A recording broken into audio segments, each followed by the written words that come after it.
What do you mean, don't play with the humans? That was the question of the representative for one of the new races that had just joined the council. We mean just that. We are well aware that they are a part of the council, but, well, the centauric chancellor said, shuffling a little. This was one of the few times that the humans, or their allies, the Saline, or the Saurian Trikes, were present, mainly due to preparing for an all-out war against the fantastical horror from the great beyond the humans had bested once, and were gearing up for round two. A perfect moment to warn the new races why not to poke humans or their allies. Because any sentient who lives in close proximity to any human for any length of time, and this includes their sentient living constructs, starts showing signs of their traits. We think it's some upper-level psionic pact bond, another sentient said, who had been on the council for a long time. What kind of traits, and how would a psionic pact bond be bad? Sounds more like it would be a good thing, said another of the new races, just having discovered FTL and left their home worlds. The chancellor sighed. Simply put, their tenacity, partial insanity, and refusal to just give up. The Kari learned this one the hard way during the attempted annexation of the Gravel system. Needless to say, the locals fought back with everything they had at their disposal and ended up creating possibly one of the most effective, if horrifying, special forces teams in existence, despite their questionable sanity.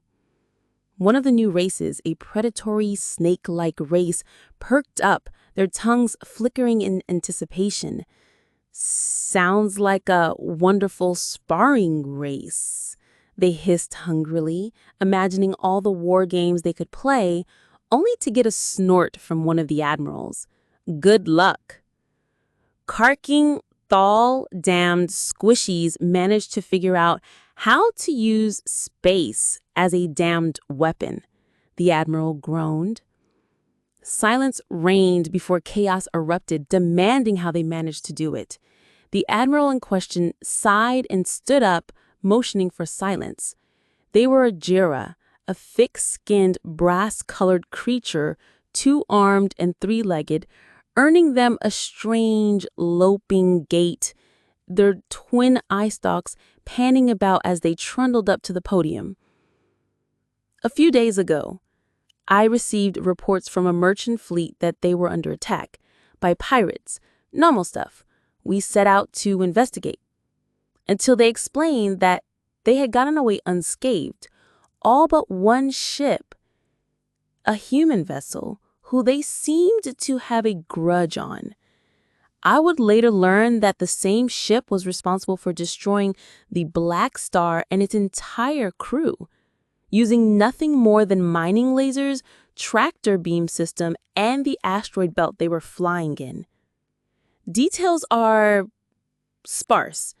The humans and their allies are tight-lipped on how, only saying what weapons were used, but at the time, the nearest station registered a dilithium cascade close to the slagged remains of the Black Star. The auditorium was silent, many looking at one another in shock and confusion. However, unlike with the Black Star incident, the Indomitable incident, there were several sharp intakes of breath and a muffled curse from the Kari, was far better documented. Seems the Black Star pirates had let the rest of their fleet know who they were paid to go after, and when it was learned they were destroyed, Captain Harcia decided to take on the ship in question. I received word that time not only had the ship, the Event Horizon, yes, that ship, a myth out of their own history books, had not only been rearmed, but because of her Cephalon-class construction, had installed additional weapon systems, the kind one would see on their PT ships. Several races hissed and winced. For reference, a human PT ship is designed to be small, fast, highly maneuverable, lightly armored, and heavily armed. They can dance around capital ship fire, get in close and release heavy ordnance and get out before you have time to get anything stronger than an anti-fighter cannon locked onto them. The Indomitable was a breach-class capital ship, normally used to grab vessels and hold them in place to board them or pummel them into submission or oblivion. The admiral continues, holograms of the ships to scale appear above the Chancellor. The Indomitable easily dwarfed the horizon by several orders of magnitude. Don't let her size fool you. That one ship and one ship alone was capable of completely neutering the Indomitable's armament and ripping her apart till nothing remained but the command section. The admiral paused to take in a deep breath and stare down at the younger races, the snake-like one looking on in anticipatory glee, while several others were skeptical. The Indomitable moved in to attempt to capture the horizon, upon which the horizon told the merchant fleet to evacuate and charged into the fray. As soon as they were within tether range, the disc section separated from the main body, turning into a small gunboat, while the main section bombarded them from afar. The hologram showed exactly that, doing a representation of the maneuvers that the vessel pulled. Once crippled thanks to well-placed shots and a well-placed explosive thanks to the large transmat dish beneath, the Indomitable attempted to take the horizon out via a suicide burn. Several races hissed, an unfortunately common tactic by pirates, especially if they wanted to remove the enemy they fought from the fray.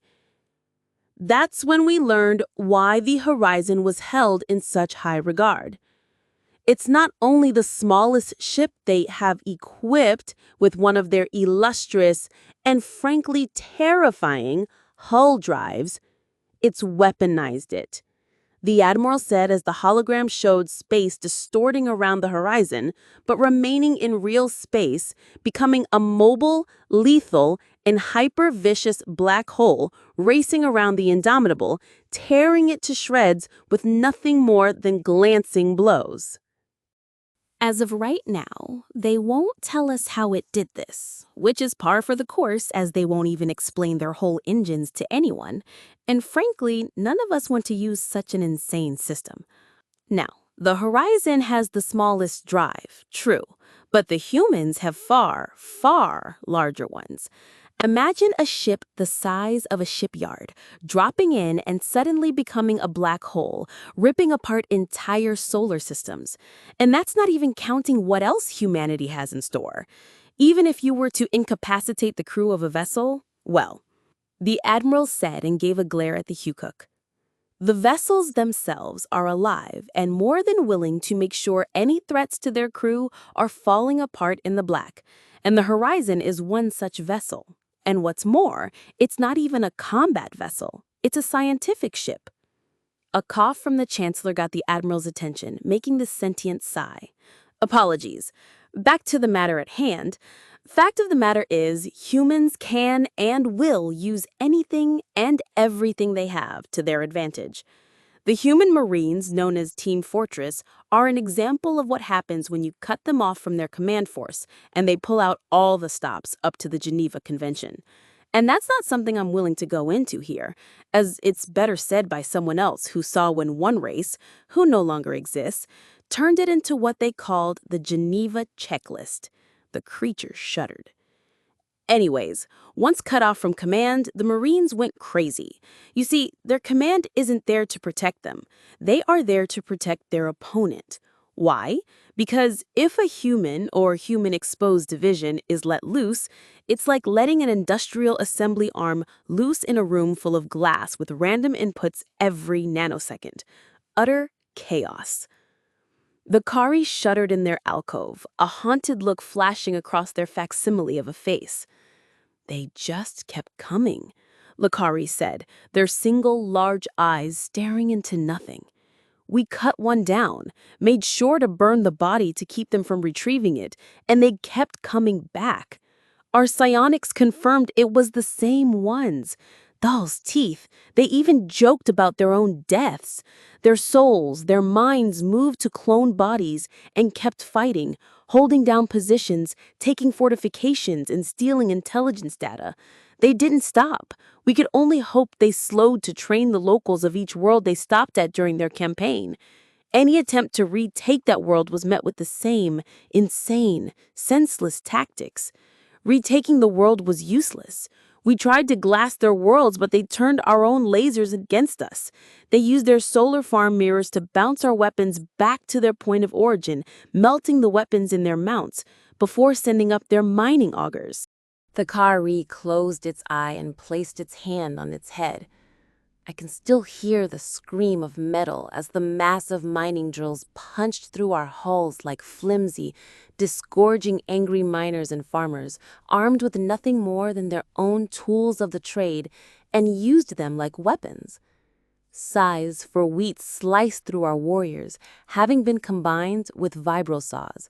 Mining lasers sliced through flesh in moments.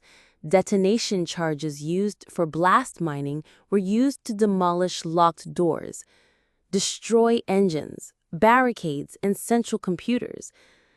And then the team themselves, they stole our ships without even being noticed, slipped aboard, leaving trails of bodies in their wake silently, or ripping through walls with their chattering abomination of weapons, or used mining lasers to cut through bulkheads, walking through like it was a normal doorway, or danced with fire, leaving it everywhere like it was their hallmark, letting it play in their hand unharmed.